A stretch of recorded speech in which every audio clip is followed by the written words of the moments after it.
I'm Park Howell, and welcome to the Business of Story.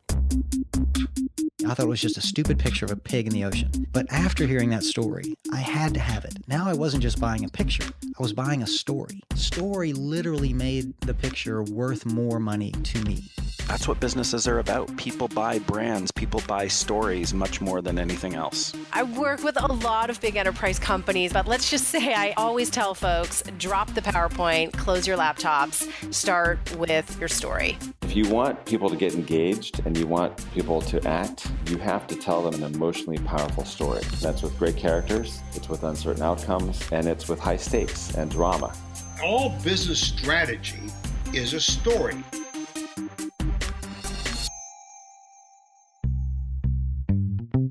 How fascinating do you think you are? I bet your first reaction to that question was like mine. Not very? However, as the central character in your story, what would you say if I told you that you are way more fascinating to other people than you give yourself credit for? Well, on today's show, our guest is fascinated by fascination. She has a proven test that has been given to more than 100,000 people that shows you how the world really sees you. Sally Hogshead is a world-class branding expert who has discovered a new way to measure how people perceive your communication. She was one of the top advertising copywriting creators in the 1990s, working for the legendary Minneapolis ad shop Fallon Worldwide, and then moving on to the likes of Wheaton and Kennedy, the Martin Agency, and Crispin Porter Bogusky in Venice, California. Sally frequently appears in national media, including NBC's Today Show and the New York Times. She was inducted into the Speaker Hall of Fame, the industry's highest award for professional excellence. Sally is the creator of the Fascination Personality Test, the world's first personality assessment that measures what makes someone fascinating. The science of fascination is based on a decade of research with over 1 million participants, including dozens of Fortune 500 teams, hundreds of small businesses, and over 1,000 C-level executives. Sally is also the New York Times best-selling author of How the World Sees You, and another book, Fascinate, How to Make Your Brand Impossible to Resist. So on today's show, Sally explains that to become more successful, you don't have to change who you are, you have to become more of who you are.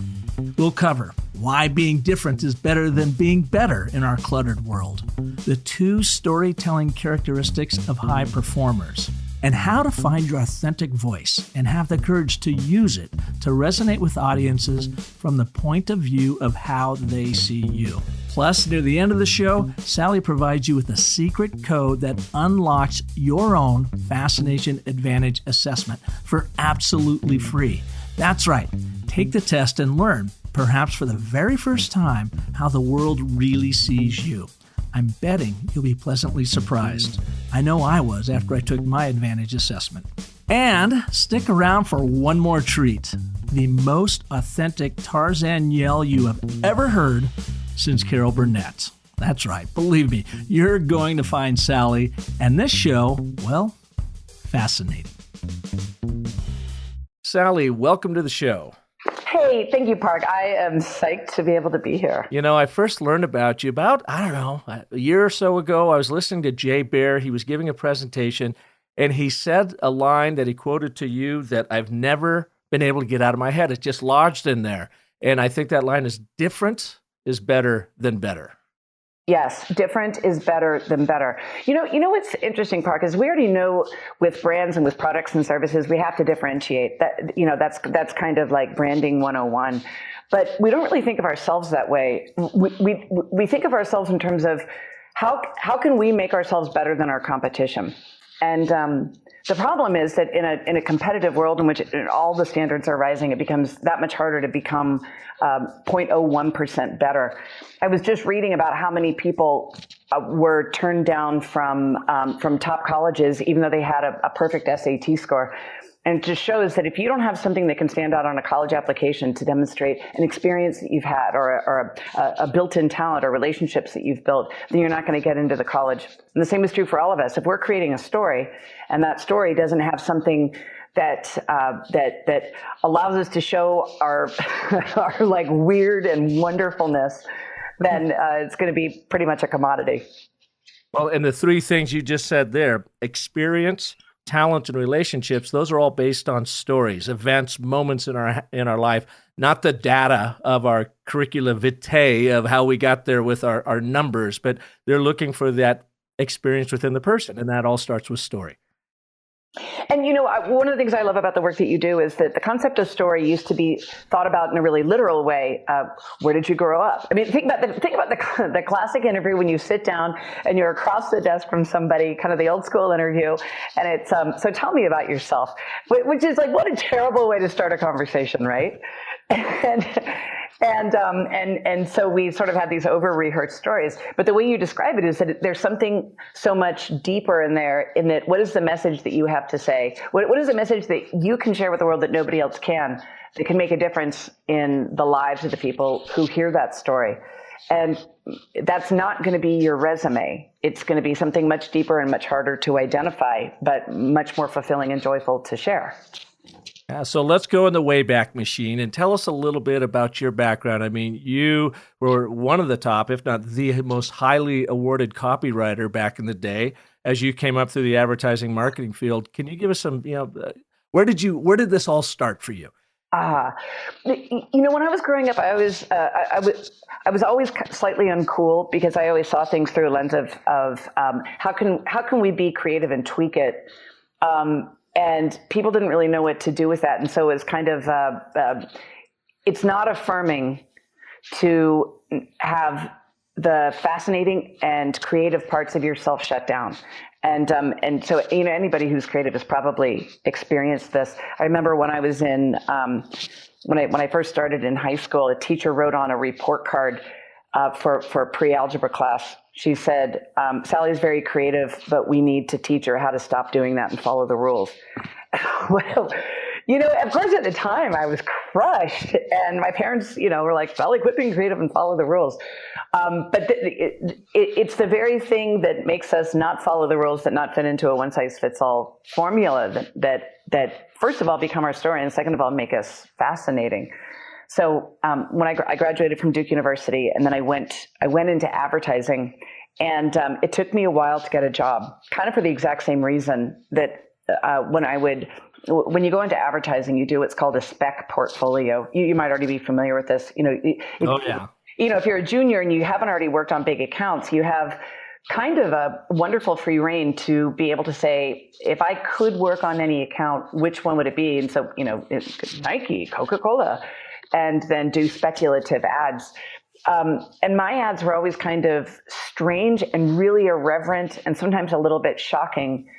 And so I didn't get a job for a while because they didn't understand how I could fit in with what their clients were. And again, it was the self-esteem thing. I was ready to go flip burgers until finally somebody saw in my portfolio what I kind of loved in it, which was being able to describe a brand in a way that nobody else can or would. So I started going into advertising, and it was an immediate love affair. I loved creating ads. I loved being able to identify the core essence of what a brand was, and then getting into that messy part of the creativity where it's sloppy and you put ideas up all over the wall and there's a big brainstorming period. And at the time that I first got into advertising in the mid-90s, there were bigger budgets and there were longer time frames because their work wasn't getting done on the computer. People were literally hand lettering the type to go to the client, or it would go to a typesetter. Do you remember these days? Oh, yeah. Yeah, I mean, it's when technology was a fax machine, and it came in and going, oh my God, I can fax this layout over to a client. Right. Whoa. Well, yep. Okay, so do you remember at that period of time, for me, in my experience, I was working at an agency named Fallon in Minneapolis, and it kind of... Oh, one of the top agencies at the time. Yeah. Absolutely. And one of the things that the agency prided itself on is having a very hands-on, artisanal relationship with the type and the concepts and the client. And so you'd get like 2 weeks to come up with an idea, because the ad agency account executive would fly with the creative director to the client. Then they would fly back, come with comments. You would create a whole bunch more ideas that would go on the wall or revise them, and then it still had to go to the typesetter or be hand lettered. You couldn't just email a layout. And so one of the things that I think we've really lost in the creative field is the element of craft that allows you to obsess about moving something an eighth of an inch. That isn't right for everything. It's certainly not right necessarily for digital media, but there are some times when sitting there and agonizing over the creative process, it takes a week or two. You can't just do it on demand. And so I decided that after spending a decade in advertising and having the honor of working with brands like Mini Cooper and Target, I decided that instead of talking through a brand to people, I just wanted to talk to people. And so I took that copywriting experience and I became an author. I've got to say, the catering is much better when you work in an ad agency than when you're an author. You become your own craft services expert when you're an author. Right. Yeah. Craft services is like the power bar in your bag. But the amazing thing about branding and marketing and creativity is that when you take the ability to identify what's extraordinary about a brand and you understand how to turn that into a magical idea, you can apply that in any area. And so I decided that I was going to take everything that I learned from working with world-class brands and I was going to apply it to people. What makes a person fascinating? How does the world see an individual? How is somebody most likely to make a positive impression and to create a message that's going to make a difference? And I fell back in love with this. So that's my work now. I show people what makes them fascinating. And is this what led to your first book, I believe is Radical Careering, 100 Truths to Jumpstart Your Job Career in Your Life? Ooh, now we're going old school. Well, yeah. I mean, 2005, come on. Right. I wrote Radical Careering while I was on bed rest with my second child. And I couldn't get out of bed, and I had to quit my job as a creative director, but I still needed a creative outlet. And so I wrote that book at a sort of terrifying time when I didn't know if the baby was going to be born prematurely. But right around the time that the baby was born, right on schedule, the manuscript was completed. So that birthed the book Radical Careering. And from there, it was a book about personal branding and how can you have an entrepreneurial standout personal brand. And then that led to the next books. It's like a potato chips. You can't eat just one. Now, how many kids do you have?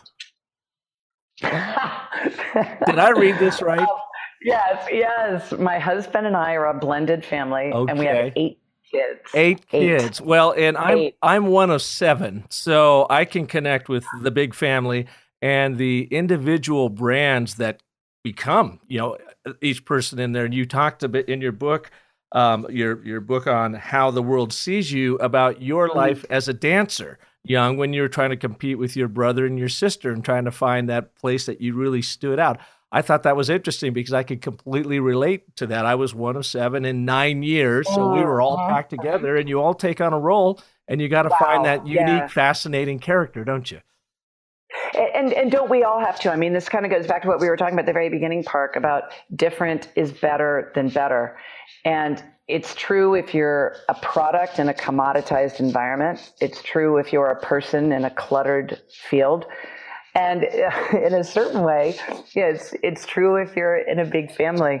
I became the jester because I was the youngest. What would you say your role was, the sort of space that you occupied? In my world, it would definitely be the creative. I wore, remember the Partridge Family and the crazy bus they drove around? I used to have a milkman's hat that looked just like that paint job.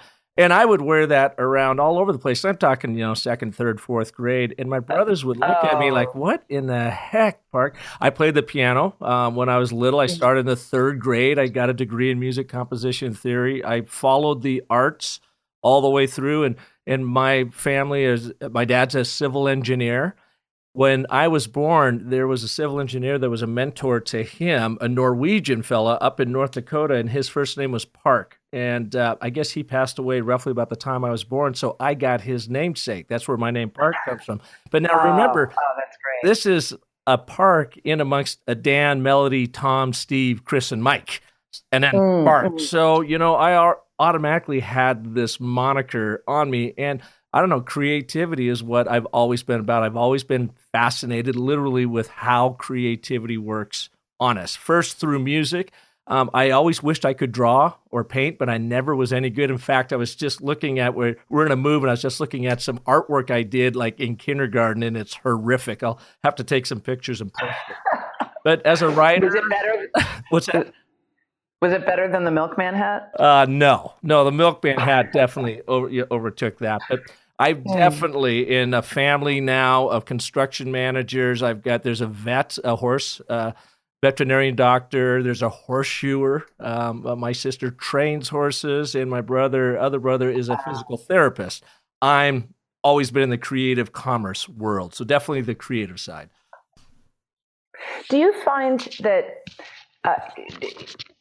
in certain situations, for example, in a family, if your siblings claim a certain territory, that creativity is kind of an easy go-to for being the revolutionary, being the counterintuitive one? Yeah, well, I think that's what really spawns great creativity. And when people react to your work, like you said, some of your initial interviews did, which I find ironic. Here you are going into advertising agency and you stand out too much. We're not quite sure how to make her fit in. Is it the job of an ad agency to make you stand out? But I think in creativity, the really good stuff that actually touches people and moves them to action is rebellious in its own way. It makes a statement. It goes against the status quo, and that's what makes it good. So yes, I think in a creative, we tend to experiment a lot more in all facets of life, and it freaks those out that are, I think, more in that, truly status quo, plug me into the cog and let me do my thing. I'm experiencing what you're talking about right now about this this positive rebellion, constructive strategic rebellion, because about 4 years ago I took down the website sallyhogshead.com because I transferred over to howtofascinate.com. So the How to Fascinate site kind of usurped it, and it was creating some brand confusion. But now I'm ready to put Sally Hogshead back up as just a speaking website. And one of the things about being a speaker is how important it is to differentiate yourself in what is a truly commoditized, crowded, cluttered, distracted environment. Because every speaker says, oh, I'm empowering, I'm passionate. And everybody's got great photos of them on stage, or the photo of the portrait that makes them look like a CEO. And so it's not enough to say you're fascinating. If that's your brand positioning, you have to actually create a site that fascinates. And so the conversation I was having with my team earlier today is, what if we actually, instead of us kind of sucking up to, oh, we want to work with you, big client, instead, what if we say, here's how you can be one of Sally's ideal clients? And do you have a highly engaged group that cares deeply about their work? Or do you want to create a change instead of just sticking with the status quo?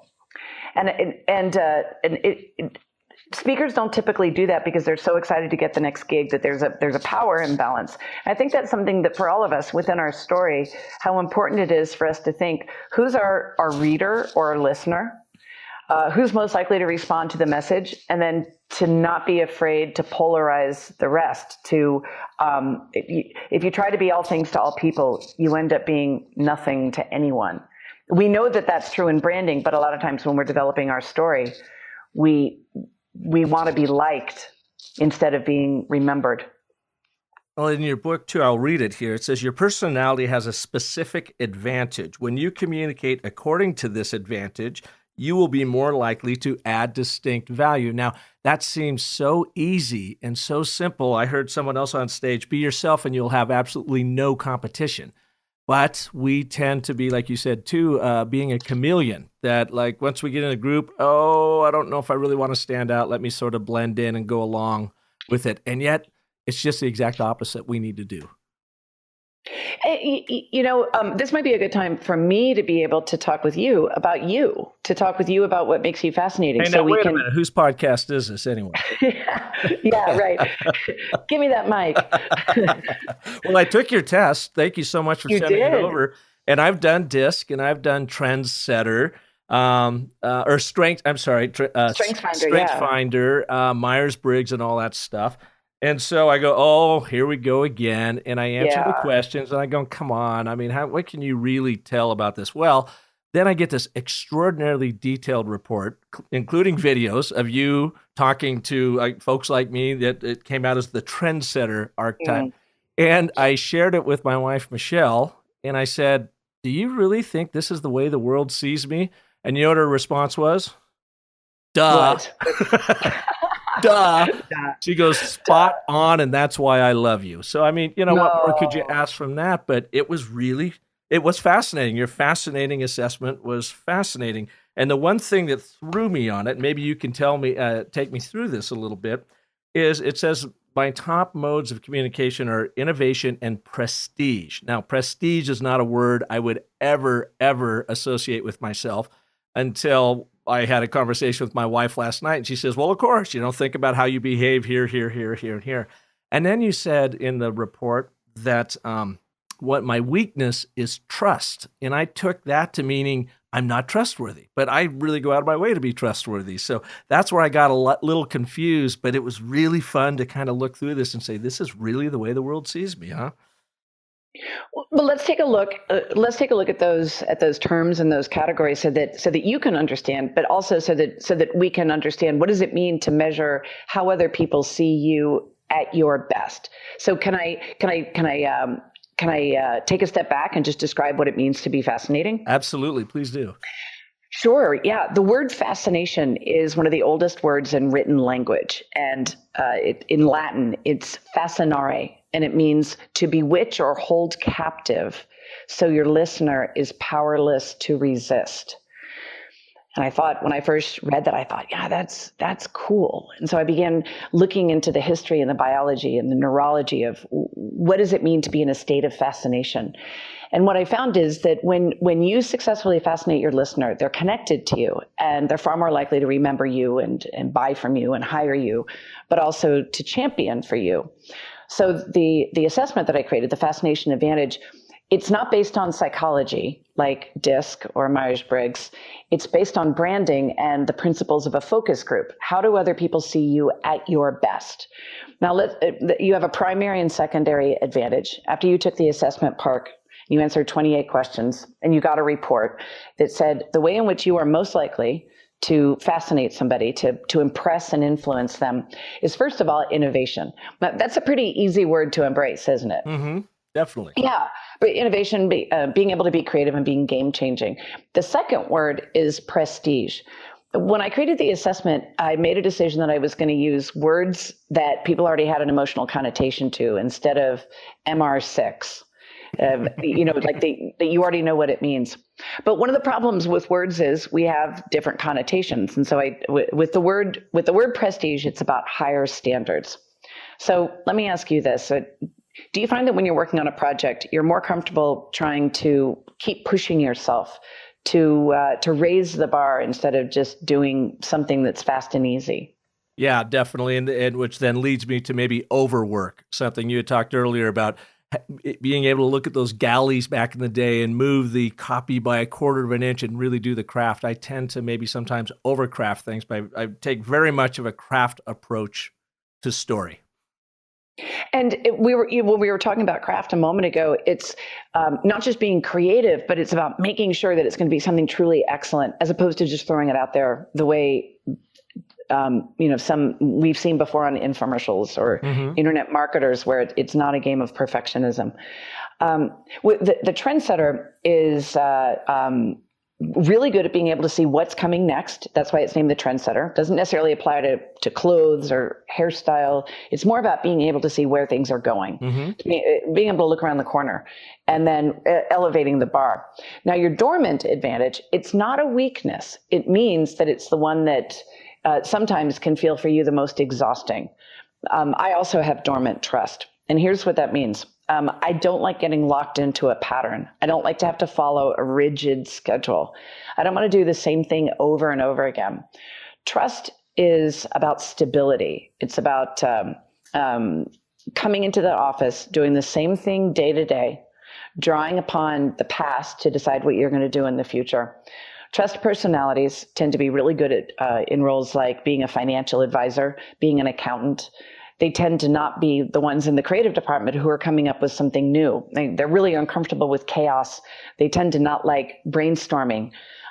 If you walk into a person with primary trust, if you walk into their office and say, hey, we just got this great assignment or this great new client, we've got to come up with a really cool new social media app, but we only have 48 hours.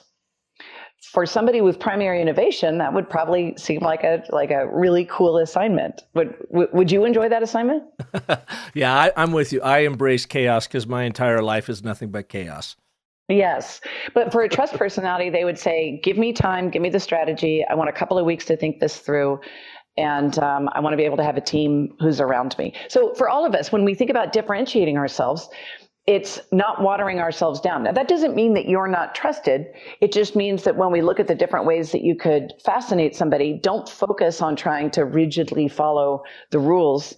Instead, tap into that little bit of that rebellion you were talking about. And you've got 7 words you've identified in your book. The 7 triggers of persuasion and captivation. What are they? Yes. Right. Well, when I began studying brands and when I shifted out of advertising and I became an author in 2007, I started studying why some brands are more fascinating than others. In other words, why can they charge more money? Why is Tesla more fascinating than a Camry? Why can Morton's salt charge 187% more for the exact same product? I was at Universal with my kids.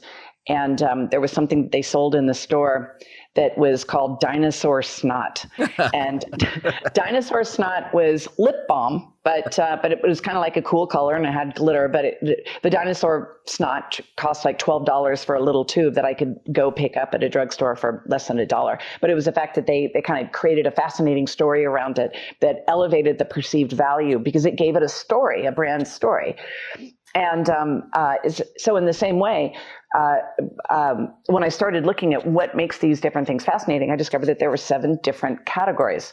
And innovation and prestige are part of the categories, but also power and passion, mystique, which is about listening and curiosity, trust, which is about stability, like Volvo, Tiffany, and alert, which is about details, being completely on target, analytical, meticulous every time. Like the way FedEx promises, it'll absolutely positively be there overnight. A couple of years later, I began realizing that people want to understand this in terms of themselves. Companies want it for their brands, but people really want to know, how does the world see me? If you think of it like a mirror, when you look into the mirror, a lot of times it's very easy to see reflected back to you your insecurities or your so-called flaws. It's really hard to see yourself through the eyes of the people who are your advocates, your champions. And so when I created the assessment, we've measured 1 million people now. And we started with focus groups. Tell me what makes Park Howell fascinating. How is Park most likely to over-deliver? What's Park's specialty? And then I took that copy, just like I would as a copywriter working for a brand, and I began to create a system around it. And I found that people use these same 7 different advantages and that we can measure it. And once we have a metric, then we can start showing people the way in which they're most likely to stand out because, as we know, different is better than better. So here's an example, Park, a really tangible example. When you took the assessment, we found out that you have innovation and prestige. That means your archetype, meaning your personal brand, is the trendsetter. And there are 3 adjectives that describe the trendsetter. First one is cutting edge, that you like to see the next big thing. You don't just want to stay rooted. The second adjective is elite. You want to stay ahead of the pack. You want to be admired for being creative, or your work is admired for being able to not get mired down in the same old thing. And the third adjective is imaginative, that you like to take an idea and you like to make it big and bold, sometimes even epic, by infusing story around it. So let's say you're going on to LinkedIn and you're writing your profile. Can I stop you right there for just a second? I need to adjust my headphones. My head Sure. has just grown 3 times in size. So thank you for that. No problem. Sure. I'm sorry. Go ahead. Have you ever had the experience that you need to describe yourself and you sort of freeze? Oh, yeah. Like, go on to LinkedIn and describe why somebody should care. You know, it's really easy to type delete. But I found that if somebody has the words to begin to describe themselves, then they can use that as a jumping off point. So, Park, would you say that the three adjectives I just described would fit you: cutting edge, elite, and imaginative? Do you feel that those describe how other people see you at your best? I don't know, because I've never seen myself as elite. I work hard, but an elite in my mind is a negative. So, but maybe at what I do, they do see me. I guess they do, because they hire me and they pay me good money to come and help them as an elite brand story strategist using story to get there. So now that you say that, I guess I could see them seeing me that way. Cutting edge, I suppose, because I've always invented and reinvented our agency, because I could never quite put my finger on what we were. I knew we weren't an ad agency and we weren't just a communications firm. And it wasn't until I really landed on story and my fascination with how story is created that I think dates back to my work in music composition and theory, having gotten a degree in understanding how does music work, from the classics to, a country and Western song, that I apply it to that. So I think, and then certainly imaginative, ever since my Partridge Family milk man's hat to where I am today. Yes. Imagination is what just cranks me up every morning. It's just like, what could happen today? Picture this. And they go, oh God, yes. Here he goes again. And you can probably also think of, if you were to take your favorite work, the work that you can look at, whether you did it a day ago or a decade ago, that you could look at it and you could probably find some qualities in there of it being cutting edge, meaning intensely creative, elite, meaning it elevated the stature of your client from the pack, and imaginative, that you brought something new to the conversation. So imagine if you're writing your LinkedIn profile. Of those three adjectives, which one do you think best describes how other people see you at your best? In other words, like the description of your personal brand when you're high performing. I think imaginative. I love the word imaginative. I do too. It's one thing. I think it's something I aspire to be as well. Elite, I don't aspire to be. I love hanging with elite people. That's why I have wonderful people like you on the show. That's great. My wife reminded me last night when I mentioned the prestige and elite. She goes, well, what is the one thing you say about your work at Arizona State University? You wrote a communications curriculum and you're teaching executives from around the world. She goes, if that's not elite, I don't know what is. And I go, good point. Good point. The word elite is a little bit polarizing, and that's okay. Remember, we talked about selective polarization, like the name Park or the name Hogshead. So we can take elite off the table. But let's come back to this word imaginative.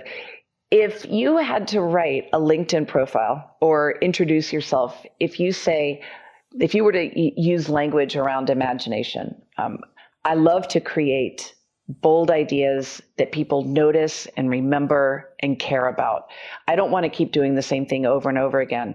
I want to show you something new and surprising, something that looks ahead instead of looking back. Do you feel like that's a story then you could build upon based on your history and who you are? Yeah, definitely. And my purpose now more than ever is completely focused on helping people live into their most powerful stories. So that requires imagination. It requires them to be a fiction writer at first, because they haven't experienced what they ultimately want to experience, and turning that fiction into nonfiction by helping them, create that clearing. And what I found with this, I really started, as you did, purely on the brand story development, selling stuff, selling products and services. And the more I dove into storytelling, what creates a great story and how to get people to live into it, the more I found leadership folks showing up and employee HR folks showing up. And I realized it transcended just selling something, that it was way more of a connection of helping people first make sure that their personal passions are driving their professional pursuits. And if they're not, then they're probably living the wrong story. They're living someone else's story, and they need to live their story. That's why your fascination assessment is so fascinating to me. And then number two, how is that reflected through the brand, especially if you are the founder, leader, owner, whatever of that brand? How does that professional pursuit get reflected and expressed to your brand to the point that you have created a story that all those people around you can live into and prosper from. You help handing your story off to them. And those that can't vote themselves off the island, and they go and they find another place to go, which is good for everybody. It's good for them. It's good for the brand. So I think that does take imagination. And I think our approach is rather cutting edge. At least I've been told that. And I just have a blast doing it. It really, truly is my passion that's driving my professional pursuit. I love that. That's an example of how you're living your brand inside and out. You're not just talking about it. And so one of the problems is when somebody is trying to force fit a brand or a story onto themselves, then not only do they feel inauthentic, but it's exhausting. I remember in 2009, when the economy tanked, it was a really scary time for a lot of us who were in advertising, because the first thing to get cut is the marketing budget. And it was really scary for me. It was hard for me to be able to find the jobs that were going to allow me to stay in my house and pay my mortgage and put my kids through private school. And where were you at the time? Because you've worked for Wyden Kennedy, the Martin Agency. You've worked with all the biggies, the really, creative agencies out there. And that was kind of a liability, because I had worked with these big, grand, epic television commercials and ad agencies that had a lot of money to put towards reinventing things. And the problem is that when the economy goes down and people want to play it safe, what they're looking for is not a big idea. What they're looking for is a way to get the cash flow going immediately. So either the marketing budget is slashed, or the marketing budget gets put into things like direct mail that have a very, very clear cost to payoff ratio. So my business just fell out from underneath me because people weren't doing these big glossy television campaigns anymore. And I remember I had an interview with a client, and I was sort of in one of those positions where I didn't necessarily want the client, but I needed the client. And so I put the new business pitch together, and what they wanted was something that was not going to. It was a privately held company. They didn't want change. They were actually scared of change because they had really healthy margins for deals that they had cut years ago with distributors. And I did get the engagement, and I did work with this brand, and it was really hard because I had sold myself on being meticulous and analytical, buttoned up, detail oriented, focused more on things like the spreadsheet instead of the creativity. I think we all have to make trade-offs sometimes, where we don't get to do the work we want to do. We do the work we have to do because of circumstances, or it's a short-term gain.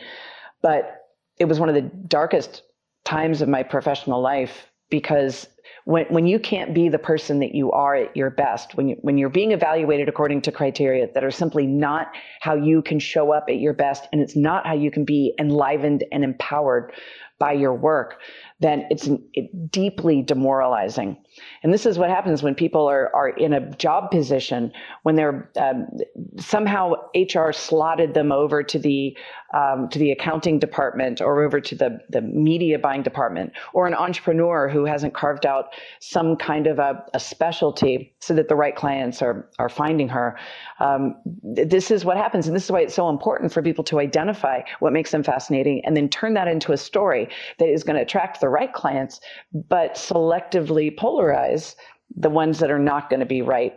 Assuming, of course, that it's not 2009 and there's there's nothing out in the market. So I used that time to write my next book. I was enslaved during the day and empowered at night. And is that the Fascinate, your 7 triggers to persuasion and captivation? It was. That's what I was working on it during that time, and it was really hard. It was kind of like a Tarzan swing, when you have one thing that's paying the bills, and then you have something else that you really want to do, but it's going to be a leap to get there, and it's really kind of terrifying because you have to invest a lot of time and emotional energy in doing something that doesn't necessarily have short-term financial payoff. But it's those Tarzan swings when you have a day job, and then you have your passion that can become the thing that creates the transformation. Have you been in that position? I'm guessing you have, where you had to do a Tarzan swing? I'm in the Tarzan swing, and I would give you my best Tarzan yell right now, but I might scare my dog who's just outside the door. Yes, I ran my agency, Park & Co., for 20 years, been in the ad business for 30 years, and ran my agency here in Phoenix for 20 years. And about a year and a half ago, I decided I wasn't enjoying it. It's not what my passion was driving me to. I was fascinated. There's that word again about story and storytelling, especially after our son had gone to film school in Chapman University, and he's been over in Hollywood ever since, that I just studied what Hollywood knew about storytelling and how could I use it in my role as a professional communicator. And I was doing a lot of work in social cause marketing, environmental work, and sustainability, which was just starting to get some traction, but still we had to cut through a lot of noise and clutter out there. And I found the hero's journey. I created my version of it in the story cycle process. Had amazing success with some clients. My little science project, Adelante Healthcare grew by 300%. And Aveen Tafoya, the president, CEO of it, will attribute it to how we completely restructured their brand story using this hero's journey story cycle process. Goodwill of Central Arizona grew by 400%. ASU called and said, this is amazing. Would you write a curriculum around it and then teach? I'd never taught a master's program in my life, and now I'm working with 3 incredible professors teaching this. In fact, just got back from Vegas on Monday for a half-day workshop with a bunch of people. So I shut my agency down this time last year and pivoted it away. All my great folks found other jobs, and I still work with some of them, in the 1099 economy, and I'm focused on business of story full time. And I am literally in the middle of my Tarzan swing, and sometimes I feel my grip letting a little bit, and I try to get over to the next vine and then jump onto the next thing. One of the things about what I love about what you do and how you do it is that you're not just talking about being creative, you are being creative. It's one thing to tell a client that they need to take a risk and get sweaty palms. It's another thing to do it yourself. So I'm excited to see when you get the other vine, not to overdo the metaphor, but this is going to be such a great part of that story. And I know you've done that before, but sometimes the most powerful parts of our stories as individuals is when we got tested and we couldn't just talk a good game. We had to really commit ourselves to it. It's a humbling reminder, isn't it? Yeah, I love the Tarzan swing metaphor, by the way. At this point, let's grab another vine and take a quick break for a couple of announcements. And Sally, when we come back, could we talk about your current book and what does this all mean? Now that I've taken the assessment and you've had thousands upon thousands of people take the assessment, what are we supposed to do with it? So can we cover all of that right after these messages? Lately, I've been bringing you my Story Marketer of the Week segment. However, this week, I want to focus on you as a story marketer. Are you ready for a challenge? How would you like to come on my show and develop your brand story for everyone to hear? Here's the deal. Send me an email to park@businessofstory.com and tell me what your greatest brand story challenge is. It can be how to develop your story for your personal brand to help you stand out and grow your influence. Or maybe you want to get your business brand story straight to grow your enterprise and your people. Either way, I'll pick up to 3 people to participate in the Business of Story Brand Strategy Challenge. If you win, I'll send you my free DIY Brand Story Strategy Workbook. Ask you to fill it out, send it back to me, and then we'll work it live on the Business of Story podcast. I promise that when the show is complete, we'll have dialed in your brand's position, promise, personality, and purpose, the 4 story elements to every thriving brand. Plus, we'll reveal your number 1 audiences and what unique value makes you the most timely, relevant, and urgent offering over your competition. The double bonus is that at the end of this show, Sally will reveal the secret code to unlock your Fascination Advantage assessment. Take it. I promise you'll be fascinated by it. And then send me a note to park@businessofstory.com and tell me how you would like to get your brand story straight. We'll take it from there. Now, back to the madness already in progress. Welcome back to Business of Story, and our guest today, Sally Hogshead. Sally, this has just been such a terrific conversation. So you've got a new book out, and I got a chance to read just the beginning of it. I'm ordering it right after this, and I love your story at the very beginning about your dancing in it, because it so reminds me of me playing the piano and accompanying the choir in Bothell High School and how nervous I would get. I would get so nervous, my foot would shake on the pedal and it would shake the whole grand piano, and people were looking at me like, what in the heck is going on over there? But you've got this new book, How the World Sees You. Discover your highest value through the science of fascination. So how is this the next step from where you've been? Yeah, when I was publishing Fascinate, the one that we were describing that was kind of the Tarzan Swing from 2009.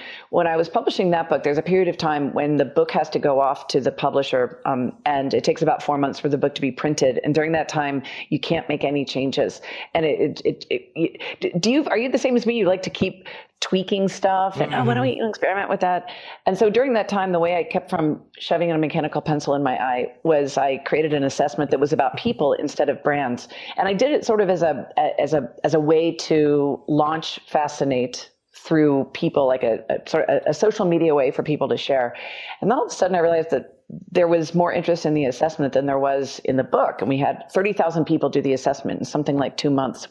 And so I began studying this in earnest. I found a couple of patterns. One is when I look at high performers from the million people that we've measured, what we found is the high performers do two things differently that are exactly the same thing as what great brands do. The high performers, first of all, they have a specific benefit. So the people who are detail-oriented are really detail-oriented. They look for the projects that are going to allow them to deliver more details. They don't pull that back. They're different is better than better. They become the go-to detail person. And those people don't try to go after the role of being the cheerleader or the visionary. The second thing that high performers do differently is they have a specialty. And that specialty isn't necessarily their skill, their experience, their network. It's a communication specialty. So we learned when you took the Fascination Advantage assessment, Park, that your specialty is being imaginative. And that's something that isn't just part of your marketing. It's not just part of your website copy, but that's something that can be infused throughout every single aspect of what you do and how you introduce yourself and how you construct a speech that you're going to give or a class at ASU that you're going to teach. I decided that I wanted to show people what their specialty is, because the problem is we try to change ourselves. You don't have to change who you are. You have to become more of who you are. And once you identify what you're already doing right, then it becomes really easy to just keep doing more of it. Just like great brands don't try to completely reinvent themselves and go from being the trusted brand to the crazy brand to the passionate brand. A brand by definition is a consistent link of associations. So you don't have to change who you are. You have to become more of who you are. And that's how the world sees you is about. How do people see you at your best? So where could people go to take the test? Can just anybody take this test? And then once they get it, and now I've got my definition of who I am per your test, what do I do with it? We have a little fun gift that you and I worked out together, gift that we want to give to listeners. And here's how people can take the assessment for free as a gift from you. They go to howtofascinate.com/you, Y-O-U, howtofascinate.com/you. And it'll ask you if you have a code. And the code is story17, STORY 17, all one word. And then they'll take the same assessment that you did. 28 questions, takes about 3 minutes. You can do it on your phone. And then at the end, they'll get an express report, a version of the report that'll immediately tell them what makes them fascinating in the eyes of others, how they're most likely to add distinct value, and most importantly, the qualities that make them different so they can stop trying to compete on being better and be different. I love it. And anybody can take that. howtofascinate.com/you. Promo code STORY17. Yes, exactly. And Park, it would be interesting for us to circle back with you after people have taken the assessment so that you can see the communication patterns within your group. Are the people who are listening, do they use innovation? Wow. Do they use passion like me? Do they use mystique like people who tend to stand back and listen carefully before they jump in? Mm-hmm. There's no one right way to communicate, but there is a way that's going to help you build upon what your specialty is. So you will be able to see this group of people that have taken this, and you will start being able to see trends in how this group is similar and dissimilar. Is that what you're saying? Yeah, exactly. Trends in your audience. Anytime you take a certain population of people, there are hidden communication patterns that describe how that group as a whole is most likely to stand out and succeed. and also describe their pitfalls. And I'll give you an example. When I did a study with 4 different groups of financial advisors from Wells Fargo, very high-end premium wealth advisors working typically with clients who have $10 million cash or $10 million liquid. And we found that they're 3 times more likely to be the archetype named the diplomat, 3 times more likely than the average population.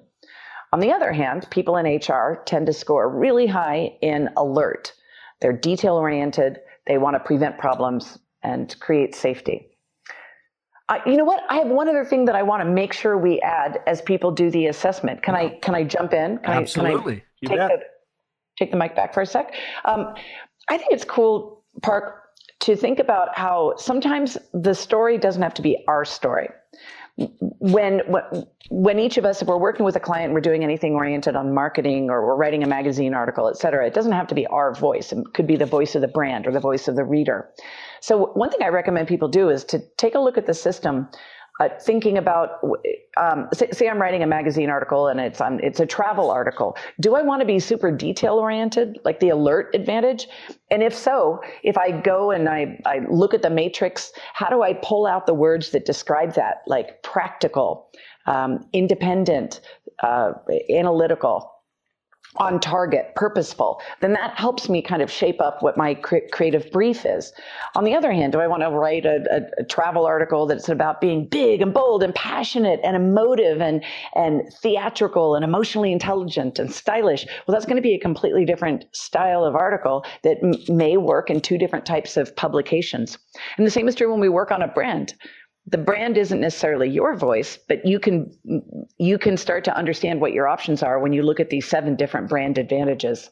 And it goes back to it's how the world sees you as a brand, not how you see the world necessarily. Yes. Yeah. Right. So you're able to take all this information from the scores of people that take the test and then work with brands to help them find out their demographic or whatever. And here's what their demographic, the patterns in how they see that brand and the kinds of words and how you would approach them depending on what their overarching archetypes are. Do I have that correct? That's a very sophisticated question that you're asking. Yeah, the Fascination Advantage, no, I love it. You know, like you're already 3 steps ahead. The Fascination Advantage is designed for you to see how other people see you as an individual or your department at work or your organization. So it's all about people. We also measure brands, and that's a different type of assessment. And in fact, if people want to take that, they can measure their brand, their company or product or service at brandfascination.com. Brand Fascination is focused on classic company brands. But in looking at this system through the construct of what is the voice that I want to use, what's the language that I want to be speaking, when we communicate about ourselves, it's important for us to be authentic. So when you walk into the room, you're imaginative. When I walk into the room, I'm social and energizing, and I can not try to be all things to all people. And brands are the same way, but they can have their own adjectives. Mm-hmm. Gotcha. Really, really fascinating stuff. And I've taken enough of your time on this. Will you come back on the show once we have the pooling of listeners that have taken this and talk a little bit about what you found? Because I think that would be great for everybody. I would be honored. Thank you for inviting me. I'll put my Tarzan vine down and I will go in reverse. Thank you. Can you give me your best Tarzan yell right now?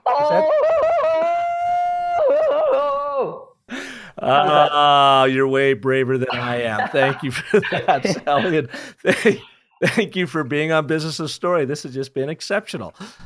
Cool. Yeah. Oh, that's great. Thanks so much, Park. What a pleasure to talk with you. Yeah, and I can't wait to have you back on and see where our vines have taken us. And I'd like to thank all of you for listening to this edition of Business of Story. If I can be of service to you, please visit me over at businessofstory.com, where we have plenty of tools and techniques and tips and other episodes of Business of Story to help you craft and tell your most compelling brand stories, both to grow your influence, your personal influence, and to grow your people within your brand. So thanks for listening. And I want to drive you back to howtofascinate.com/you.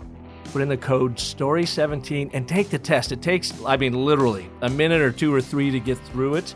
And what you get back is really eye-opening, and there's a lot of information there. So you get a really interesting look, and then share it with someone important in your life, like I did with Michelle. And I asked her, is this really the way you see me? And she goes, duh. I mean, come on.